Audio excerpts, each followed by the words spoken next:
అందరికీ హలో అండి. మేము అలా పొద్దున్నే లేచి ఎక్కడికోబోతున్నాను అనుకుంటున్నారు. ఏం లేదు మా కాలేజ్ ఫ్రెండ్స్‌తోని కలిసి ఎప్పటినుంచో ప్లాన్ చేసినాం. మేము యాదగిరిగుట్ట ట్రిప్‌కైతే వచ్చేసినామనమాట.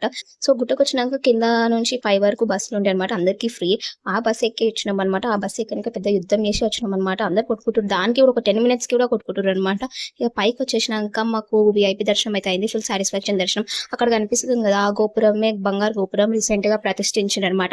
ఆదర్శి అనే ఋషి ఆ నరసింహస్వామిని చూడాలని చెప్పి చాలా ఘోరమైన తపస్సు చేశారనమాట. ఆ తపస్సుకి ఆ నరసింహస్వామి మెచ్చి ఆ యాదఋషికి తన 5 రూపాలుగా దర్శనం ఇస్తారనమాట. అందుకని ప్లేస్‌ని కూడా యాదగిరి గుట్ట అని ఋషి పేరు వచ్చేటట్టు అంటారనమాట. ఇక మేము దర్శనం చేసుకొని బయటకొచ్చినాక ఫుల్ గాలి దుమారం అయితే ఉండే అనమాట.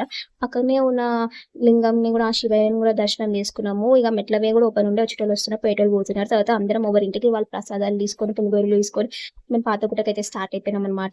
యాదగిరి గుట్టకొచ్చిన వాళ్ళందరూ మెయిన్ టెంపుల్‌నే దర్శనం చేసుకుంటారు. పక్కన మనకు కొంచెం దూరంలోనే పాతగుట్ట అని ఉంటది. అక్కడ కూడా నరసింహస్వామి అనమాట. లక్ష్మీ నరసింహస్వామియే. ఇక్కడ కూడా ఉంటాడనమాట. పైననే హనుమంతుడు కూడా ఉంటాడు, క్షేత్రపాలకుడు. అట్లనే కోనేరు కూడా ఉంటది. ఇక్కడ అందరూ రాళ్ళ మీద రాళ్ళు పెడతారు ఇల్లు కట్టాలని చెప్పి. ఇక దర్శనం చేసుకొని మేము నెక్స్ట్ ప్లేస్‌కి పోయినాం. అది నెక్స్ట్ మినీ వ్లాగ్‌లో చెప్తా.